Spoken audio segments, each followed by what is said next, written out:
3절 말씀 찾은 줄 알고 제가 봉독하겠습니다.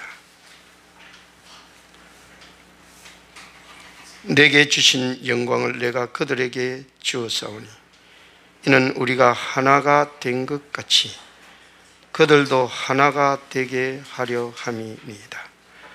곧 내가 그들 안에 있고 아버지께서 내 안에 있어 그들도 온전함을 이루어 하나가 되게 하려 함은 아버지께서 나를 보내신 것과 또 나를 사랑하심 같이 그들도 사랑하신 것을 세상으로 알게 하려 함이로소이다. 아멘.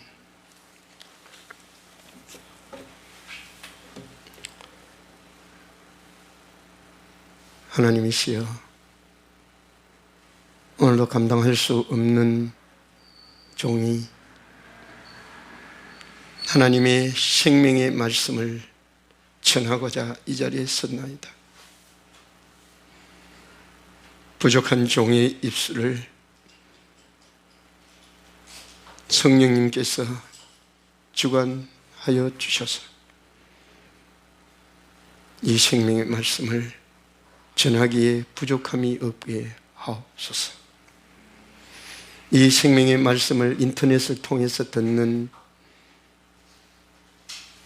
사람들이 생명을 얻게 하옵소서. 구원의 은총을 잊게 하옵소서. 우리 주 예수 그리스도의 이름으로 기도하옵나이다. 아멘. 할렐루야. 하나님의 은혜가 말씀 가운데 풍성하게 임하시기를 주님의 이름으로 축원합니다.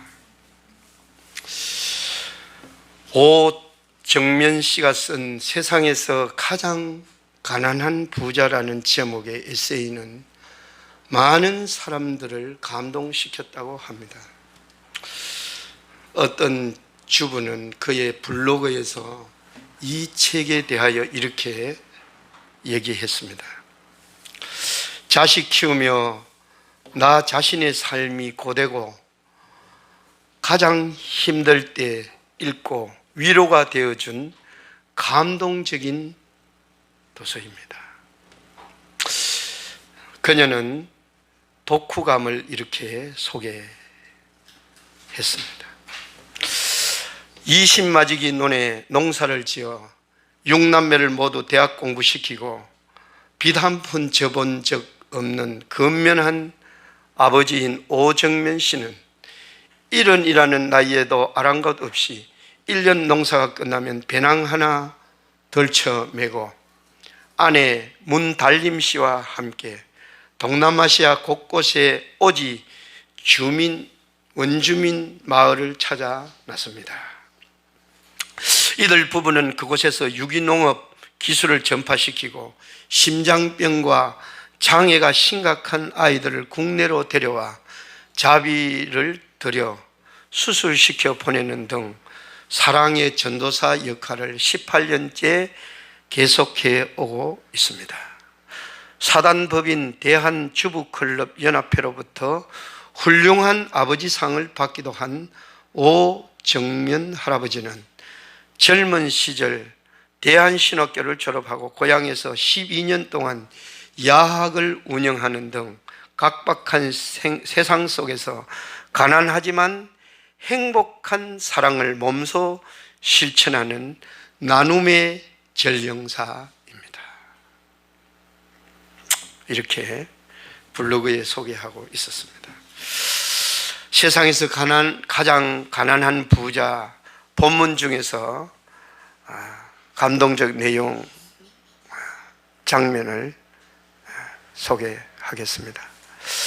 세상 사람을 가난한 사람, 부자인 사람으로만 나눈다면 어느 쪽이 더 많을까요? 사람들 대부분은 당연히 가난한 사람이 훨씬 비교할 수도 없을 만큼 많다고 할 것입니다. 그렇다면 우리 부부는 참 영광스러운 일입니다. 우리 부부는 아주 대단한 부자거든요. 나는 물론 내 아내 문달님도 스스로를 부자라고 생각합니다. 우리는 세상에 부러운 이가 없습니다. 이만큼 부족해 하면서 이만큼 행복해 하면서 한 살 한 살 늙어갈 수 있다는 것이 얼마나 고맙고 감사한 일인지 모릅니다. 여러분, 사람이 만족을 누리며 행복하게 늙어갈 수 있다는 것, 이만큼 감사한 일이 또 어디 있겠습니까? 오늘 본문 요한복음 17장 22절에 예수님께서 우리에게 영광을 주셨다라고 말씀하십니다. 내게 주신 영광을 내가 그들에게 주었사오니,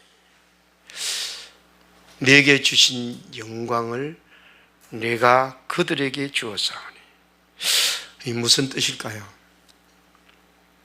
성부 하나님께서 그리스도에게 주신 영광을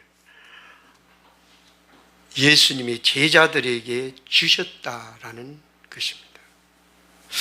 예수님이 이 영광을 그 당시 제자들에게만 주셨다는 것일까요? 아닙니다. 주님 오실 때까지 그리스도 예수님을 믿고 구원받은 모든 제자들에게 주님께서 영광을 주셨다는 것입니다. 그리스도 예수님께서 우리에게 주신 영광은 세상 영광으로 생각하면 안 됩니다. 세상 영광은 세상에서 출세하는 것이지요. 부유층의 자녀들은 고액 가해를 합니다. 고액 가해를 통해서 이 부유층의 자녀들은 초, 중, 고등학교를 반에서 1등을 하거나 전교 1등을 하는 아이들이 많이 있습니다. 그래서 서울의 아주 명문대학의 인기학과에 진학을 합니다. 특히 서울대에 진학을 하죠. 그래서 졸업 후에 박사가 되고 판검사가 되고 의사가 되고 외교관이 됩니다. 그래서 사회의 높은 지위에 올라가서 유명해지는 것이죠. 이것이 우리는 세상 영광을 위한 삶이라고 하는 것이죠. 이 땅에 사는 대부분의 사람들은 세상 영광을 위하여 삽니다.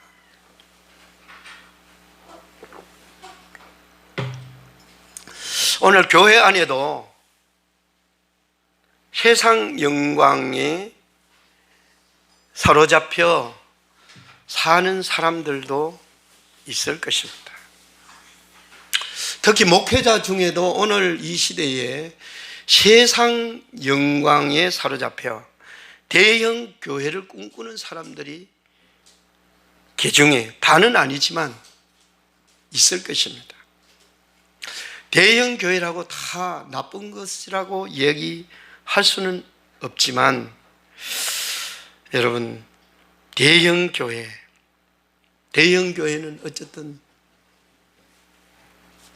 성도들이 많고 재정이 풍부하고 부교역자들이 수십 명이, 큰 교회는 100명 이상이 될 수도 있습니다. 그래서 초대형 교회 담임 목사님은 하여튼 연봉을 수억을 받고, 또 어떤 분은 은퇴를 하면서 퇴직금을 10억을 넘게 받았다, 이런 얘기를 들었습니다. 그래서 자기 왕국을 이루고 목회를 하는 분들이 가끔 있는 것을 우리는 보게 됩니다. 하나님께서, 주 예수님께서 우리에게 주신 영광은 과연 이런 것일까? 성직자가 최고급 성령차를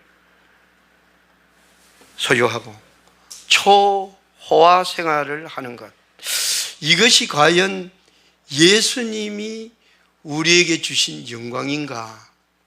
우리가 말씀을 통해서 생각을 해 보아야 합니다. 예수님으로부터 제자들이 받은 그 영광,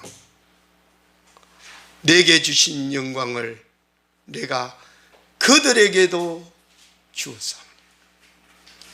그 제자들에게 주었다고 말합니다. 이 예수님이 주신 영광을 받은 제자들은 과연 어떤 삶을 살았는가? 우리는 성경을 통해서 자세히 살펴보아야 할 것입니다. 그리스도께서 우리에게 주신 영광은요, 세상에 우리가 생각한 출세하고 큰 소리 치고 유명한 사람이 되고 그런 영광이 아니라, 그분이 우리에게 주신 영광은 한 알의 밀알로 내 자아가 죽어서 많은 열매를 맺는 것입니다. 요한복음 12장 23절에서 33절에 보면 예수님이 우리에게 주신 영광이 어떤 것인지를 잘 보여주고 있습니다. 요한복음 12장 23절, 예수님께서 대답하여 이르시되 인자가 영광을 얻을 때가 왔도다. 그러면 인자가 영광을 얻을 때가 왔다 그러면요, 인자인 예수 그리스도가요, 보란 듯이 왕자리에 앉고 로마 그 식민지에서 벗어나게 하고 그 모든 이스라엘 백성들이 하여튼 독립을 하고 먹고 사는데 지장이 없게 하여 그가 인기를 얻고 아주 유명한 사람이 되는 것이라고 말씀하지 않았습니다.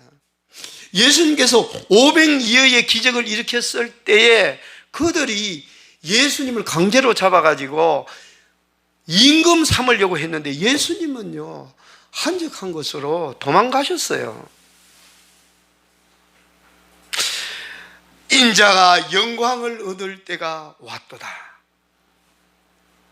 그 다음에 뭐라고 말해요? 내가 진실로 진실로 너희에게 이르노니 한 알의 밀이 땅에 떨어져 죽지 아니하면 한 알 그대로 있고 죽으면 많은 열매를 맺느니라.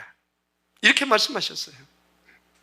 자기의 생명을 사랑하는 자는 잃어버릴 것이요 이 세상에서 자기의 생명을 미워하는 자는 영생하도록 보존하리라. 사람이 나를 섬기려면 나를 따르라. 나 있는 곳에 나를 섬기는 자도 거기 있으리니 사람이 나를 사랑하면 내 아버지께서 그들을 귀히 여기시. 사람이 나를 사랑하면 나를 따르라. 여러분, 예수 그리스도를 사랑하십니까? 나를 따르라는 겁니다.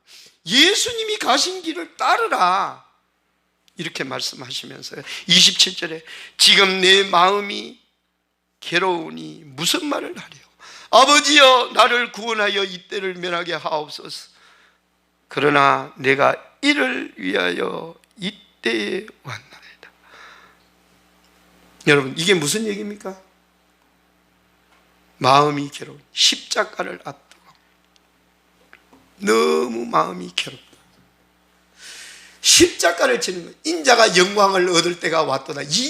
이 말씀은요, 예수 그리스도와 이제 십자가를 지고 인류의 모든 죄짐을 그분이 짊어지시고 십자가에 하늘의 밀알로 죽는다는 얘기입니다. 죽는 것이 인자가 영광을 얻을 때가 왔다. 그렇게 말씀하신 것입니다. 여러분, 예수님이 참 이 마음이, 이 십자가를 앞두고 너무 마음이 괴로웠다. 될 수 있으면 참 지나갔으면 좋겠다. 하나님께도 성부에게도 그렇게 기도를 했습니다. 아버지여, 나를 구원하여 이 때를 면하게 해 주십시오. 그러나 내가 이 때를 위하여 왔습니다. 이 십자가를 지기 위해서 왔습니다. 제가 십자가를 지고 죽음으로 많은 사람을 살리기 위해서 이 땅에 이 때를 위해서 왔습니다. 그런 얘기잖아요. 내가 이 때를 위하여 왔습니다.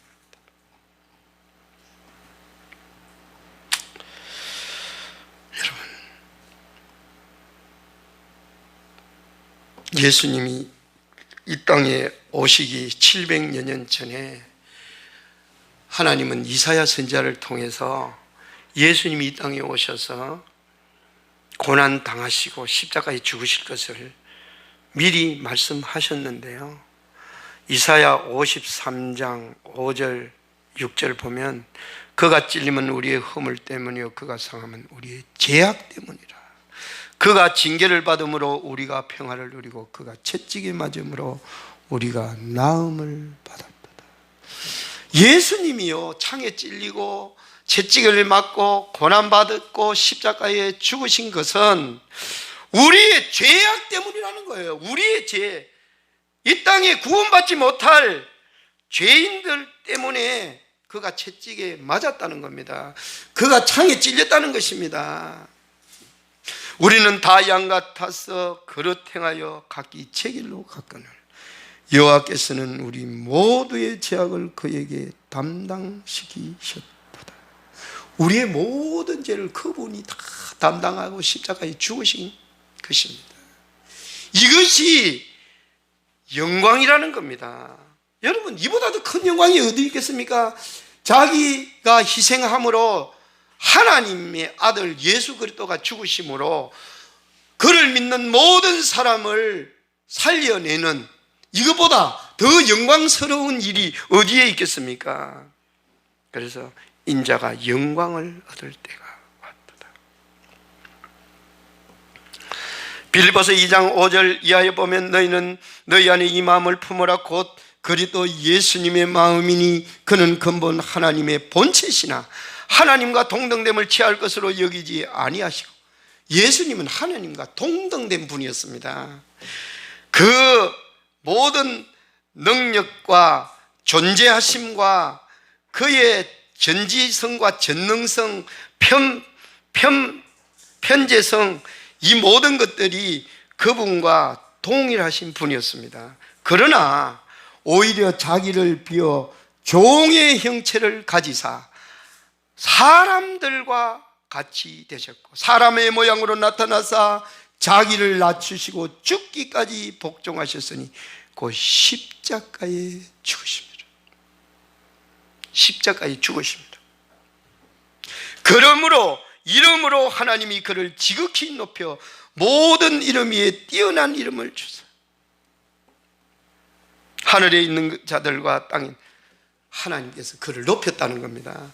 여러분, 예수님께서 우리에게 영광을 주었다는 겁니다. 나에게 주신 영광을 주었다는데요, 우리가 이 땅에서 그 영광스러운 삶, 이 영광스러운 삶, 예수님 가신 그 길을 가면 우리에게도 하늘에서 엄청난 영광을 누리게 된다. 그 영광까지도, 천국에서 누릴 영광까지도 예수님과 함께 누릴 영광까지도 우리에게 주었다는 것입니다. 믿으시길 축원합니다. 여러분, 우리의 자아가 죽지 않으면요, 세상 영광을 따라 살 수밖에 없습니다. 내가 하나님의 미랄로 예수님처럼 죽지 않으면, 예수님도요, 할 수만 있다면 이 잔을 내게서 옮겨달라. 그러나 내 뜻대로 마옵시고 아버지의 원대로 되기를 원하나이다 라고 겟세마네 동산에서 기도하셨습니다. 예수님이 그 십자가를 지는 것이 뭐 그렇게 유쾌하고 그런 게였겠습니까? 얼마나 고통스러운 일이었겠습니까? 이 세상에 범한 모든 그 온갖 죄, 살인죄, 간음죄, 온갖 더럽고 추잡한 죄, 그 모든 죄를 그분이 다 담당하고 그 고통을 다 받아야 됐으니까 얼마나 고통스러웠겠어요.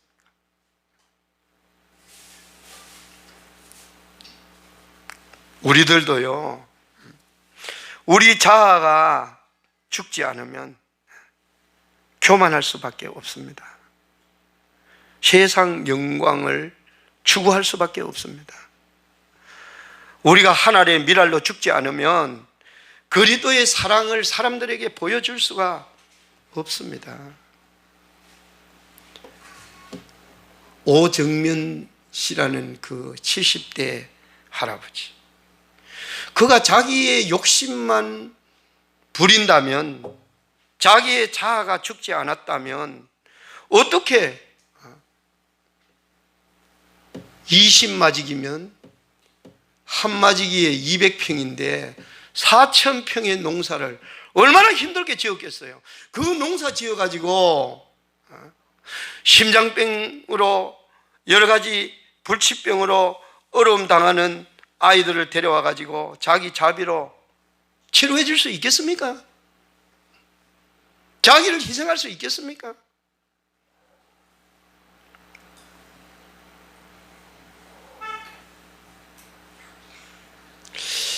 사도행전 11장에 보면요, 바울과 바나바가요, 안디옥 교회에서 함께 목회를 했습니다. 이게 동사 목회라고 하는 것입니다.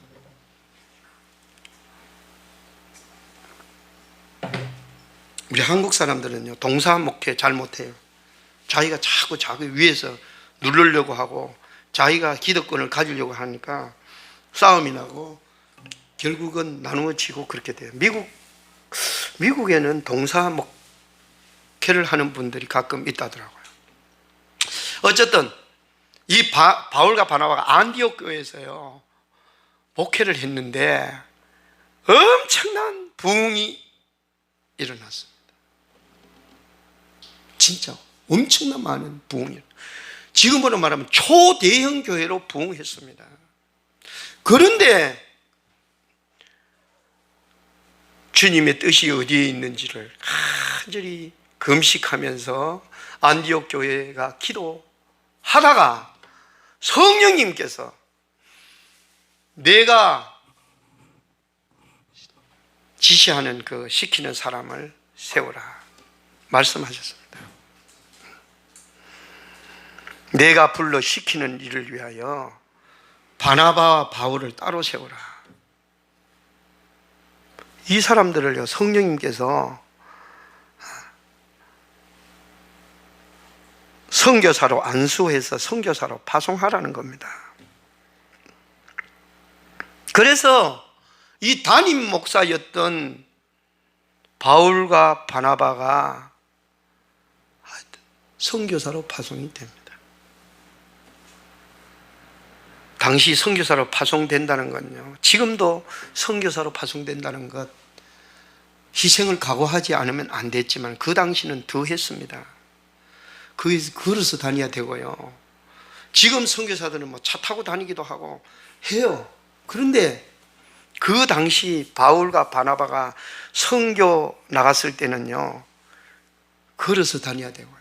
배도요, 큰 크루저 그런 게 아니고요. 뭐 바람 불면은 잘못하면은 침몰해서 목숨을 이럴 수밖에 없는 그런 열악한 상황이었습니다. 그럼에도 불구하고 그들은 초대형 교회 목사로서 엄청난 재정이 들어오고 이런 것도 다 포기하고 그들은 선교사로 파송이 됐다는 것입니다. 자기를 포기한 것이죠. 자기 영광을, 세상 영광을 포기한 것. 세상 영광 다 멀리하고 주를 위해 살렵니다. 여러분, 이런 가스펠 속에 있잖아요. 바울과 바나바가 그랬어요.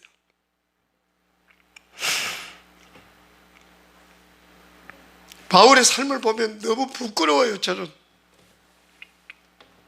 그는 선교사로 파송돼서 선교를 하면서 복음을 전하면서 얼마나 고통을 받았는지 모릅니다.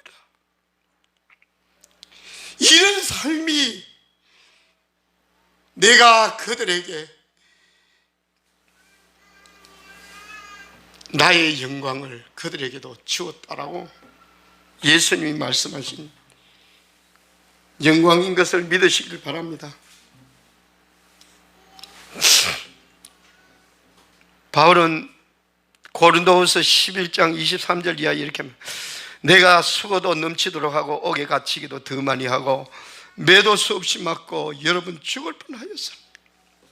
유대인들에게서 40배에서 하나 까만 배를 5번 맞았으며 3번 태장으로 맞고 1번 돌로 맞고 3번 파선나고 일주일을 깊은 바다에서 지냈으며 여러 번 여행하면서 강의 위협과 강도의 위험과 동족의 위험과 이방인의 위험과 신의 위험과 광야의 위험과 바다의 위험과 거짓 형제 중의 위험을 당하고 또 수고하며 애쓰고 여러 번 자지 못하고 줄이며 목마르고 여러 번 춥고 굶고 춥고 헐벗습니다.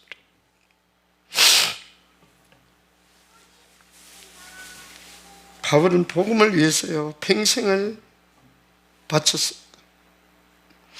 그가 순교 직전에서 이런 말을 남겼습니다. 전제와 같이 벌써 부어지고 나의 떠날 시각이 가까웠도다. 나는 선한 싸움을 싸우고 나의 달려갈 길을 마치고 믿음을 지켰으니 이후로는 나를 위하여 의의 면류관이 예비되었으므로 곧 곧 의로우신 재판장이 그날에 내게 주실 것이며 내게만 아니라 주의 나타나심을 사모하는 모든 자에게.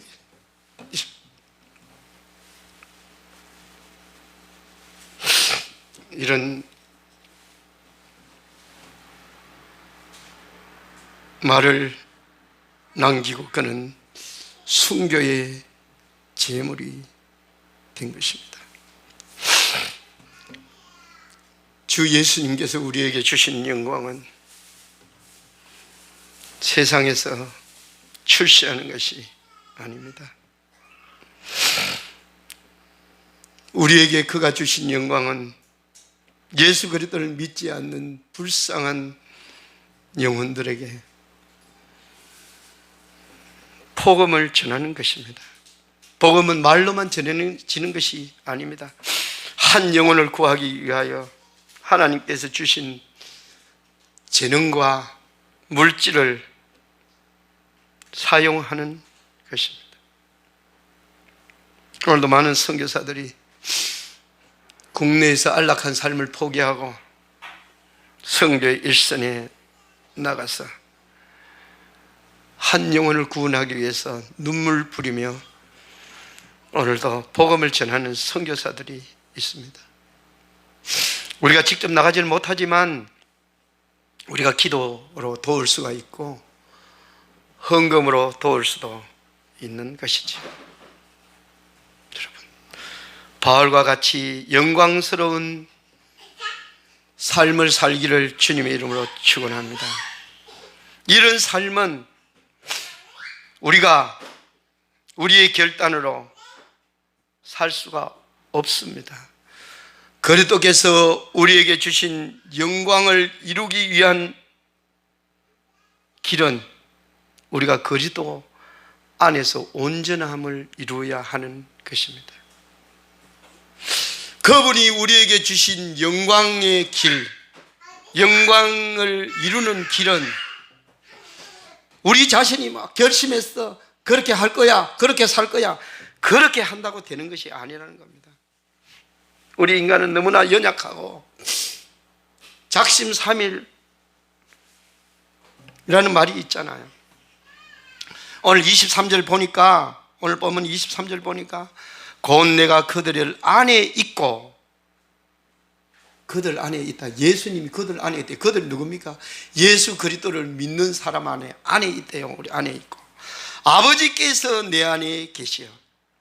아버지 성부 하나님이 예수 그리스도 안에 계시고 그들로 온전함을 이루어 하나가 되게 하려 하면, 참, 여러분, 온전함을 이룬다. 그분이 우리 안에 있어서 온전함을 이룬다. 온전함을 이룬다. 하나가, 그분과 하나가 된다. 일체가 된다. 그분이 우리에게, 예수님이 우리에게 주신 영광은요, 그분이 우리 안에 계심으로 비로소 우리가 온전한 사람이 된다는 겁니다. 타락 후의 인간은요, 하나님의 형상을 잃어버렸어요. 사람은 사람인데요, 하나님을 떠났기 때문에 진정한 사람으로서 삶을 살지 못하는 거예요. 저는 북한에 이번에 공무원 한 명이 업 지도선을 타고 근무하다가 하여튼 어떻게 된지는 몰라요. 북한으로 하여튼 밀려갔는데 북한군이 총살을 시키고 그 시체를요, 불을 질렀대요. 뭐 부유물만 태웠다 그러는데요, 우리 군이 감시 장비로 감시한 결과 기름을 뿌리고 불을 질렀는데 40분을 탔다는 거예요. 여러분, 부유물이 뭐 40분 동안 탈 부유물이 있겠습니까? 사람이 시신을 태웠다는 거예요. 이게 인간이에요. 이게 인간이에요. 이렇게 악해졌다는 거예요. 그런데 우리가 다른 사람을 구원하기 위해서 내 물질을 쓰고 시간을 들이고 희생할 수 있으려면 그분을 믿고 그분이 우리 안에 계셔서 하나가 되고 온전한 사람이 되어야 된다는, 온전함. 이 온전하다는 이 헬라어 단어는요, 텔레이오입니다. 텔레이오. 영어로는 퍼펙트, 완전함, 결함이 없는 등의 뜻을 가지고 있는데요, 이 동사는 수동태예요. 수동태. 수동태는 자신의 의지가 아닌 외부의 어떤 영향을 받는 것을 의미하잖아요. 우리는요, 우리 안에 계신 그리스도에 의하여 온전한 사람이 된다는 겁니다. 믿습니까? 그리스도에 의하여. 내 자신은요, 그렇게 될 수가 없어요. 김정은이 안에도 예수님을 믿고 그분이 김정은이 안에 들어가면 온전한 사람이 됩니다. 그분과 하나가 되면 회개하고, 하나님, 내가 악한 생각을 가졌습니다. 내가 독재를 했습니다. 용서해 주십시오. 자기가 이제 담화문을 발표하겠습니다. 하잖아요. 우리 할아버지가 자기 영광을 위해 가지고 이 기독교를 말살하고 독재를 했습니다. 이제 자유를 선포합니다. 남북 통일을 선포합니다. 나는 모든 기득권을 내려놓습니다. 지금부터 남북 통일을 이루겠습니다. 이렇게 아마 사람이 돼버리면 그렇게 할 겁니다. 그러면 그 사람이 진짜 영광을 안 받겠어요? 진짜 우리 대한민국 역사상 가장 큰 영웅이 될 수 있을 겁니다. 그런데 지금 왕자리에 있으니까 자기가 마음대로 하니까 그걸 못하는 것이죠. 여러분, 왜 수동태를 썼느냐? 그분의 영향을 받지 않고는 우리는 예수님이 가신 그 하늘의 미랄로서 살 수가 없다는 겁니다. 믿습니까? 바울 사도가 그랬어요. 내가 그리스도와 함께 십자가에 못 박혔나니 그런 적 이제는 내가 산 것이 아니요 내 안에 오직 내 안에 그리스도께서 사신 것이라. 나는 십자가에 죽었다. 내 자아가 죽었고 그리스도가 내 안에 사셔서 내 인생을 지금 이끌어가고 있다. 그래서 그는 달려갈 길을 마칠 수 있었고 믿음을 지킬 수 있었고 이제 후로는 의의 면류관이 준비되어 있다. 이런 고백을 할 수 있었다는 것입니다. 믿습니까? 여러분, 우리는요 주님이 주신 영광, 이 영광스러운 삶, 주의 길을 가리. 제가 교회 설립하는 그날에요, 비바람이 앞길을 막아도 나는 가리 주의 길을 가리. 눈보라가 앞길을 막아도 나는 가리 주의 길을 가리. 이 길은 영광의 길, 이 길은 고난의 길. 나를 구원하신 주님이 십자가 지고 가신 길. 제가 눈물을 흘리면서요 이 찬양을 불렀습니다. 주님이 가신 그 길은요 영광의 길입니다. 그러나 고난의 길입니다. 그분이 마지막으로 세 번째 우리에게 주신 영광이 뭡니까? 하나님의 사랑을 세상에 알리는 겁니다. 오늘 17장 23절 하반절에 보면 아버지께서 나를 보내신 것과 나를 사랑하신 같이 그들도 사랑하신 것을 세상으로 알게 하려 함이로소이다. 성부 하나님께서 예수님을 사랑하신 것 같이 우리도, 예수 믿는 우리도 사랑하는 것을, 그분이 우리를 지극히 사랑하는 것을 믿지 않는 사람들로 하여금 알게 하려고 그들에게 내 영광을 주었다는 것입니다. 믿습니까? 시간이 많이 갔습니다. 예수님이요, 하나님이, 성부 하나님이 예수님을 얼마나 사랑하는 줄 여러분 아십니까? 독생자이십니다. 예수님이요 30살 때 40일 금식을 하시고 요단강에서 세례를 받습니다. 세례 요한에게 물에서 올라온, 예수님 무슨 죄가 있습니까? 우리 죄 때문에 그분이요 세례를 안 받아도 되는데 그분이 죄가, 우리 인간의 모든 죄가 그때 다 넘어갔다고 그러잖아요. 어쨌든 그분이 세례를 받고 물에서 올라오는데요 성령이 비둘기같이 내려오는 것이 보였고요 삼위일체가 나타났습니다. 하늘에서 소리가 있었습니다. 하늘에서 소리가 있어 말씀하시되 이는 내 사랑하는 아들이요 내 기뻐하는 자라, 이렇게 말씀하셨어요. 성부 하나님이요 자기 아들이 지금요 인류의 죄를 짊어지시고 공생애를 출발하는 그 시점에요 세례를 받고 올라오시는데 너무 안타깝고 안쓰러워가지고 성부 하나님이 하늘에서 말씀하셨어요. 이는 내 사랑하는 아들이요 내 기뻐하는 자라. 내가 너무 사랑하는 아들이고 내가 너무 기뻐하는 자다.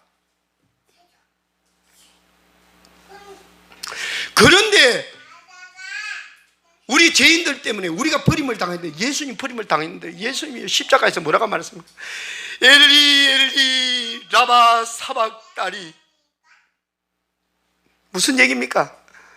나의 하나님 나의 하나님 어찌하여 나를 버리셨나이까 하는 뜻이라. 마태복음 17장에는요 변화산에서 예수님이 데리고 다니는 세 명의 제자 베드로, 안드레, 야고보, 이 세 사람을 데리고 산에 올라갔는데요 그때도요 구약의 선지자의 대표 엘리야, 율법의 대표 모세와 예수님 세 명이서 얘기를 하고 있었어요. 그때 베드로가 막 제정신이 아니었어요. 우리가 여기 있는 것이 좋사오니 초막 셋을 짓되 하나는 모세를 위하여, 하나는 주를 위하여, 하나는 모세를 위하여, 하나는 엘리야를 위하여 하사이다. 그때 뭐라고 말합니까? 너희는 그의 말을 들으라 말씀하시면서 이는 내 사랑하는 아들이요 내 기뻐하는 자라, 너희는 그의 말을 들으라, 이렇게 말씀하셨어요. 성부 하나님께서 여러분들을 얼마나 사랑하시는지 믿습니까? 그분이 우리를, 예수님을 사랑하신 것 같이 우리를 사랑하시는 것을 세상 사람으로 하여금, 믿지 않는 사람으로 하여금 알게 하기 위하여 우리에게 그 영광을 주었다는 겁니다. 많은 사람들이 안락한 삶을 포기하고 주님을 위해서 헌신하는 사람들이 있습니다. 다 그렇게 할 수는 없겠지만 우리는 나름대로의 한 사람 한 사람 개개인에게 사명이 있습니다.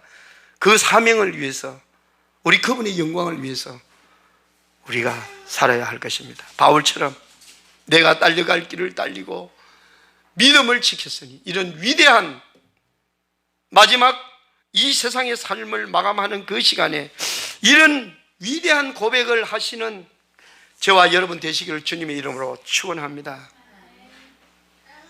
기도하겠습니다.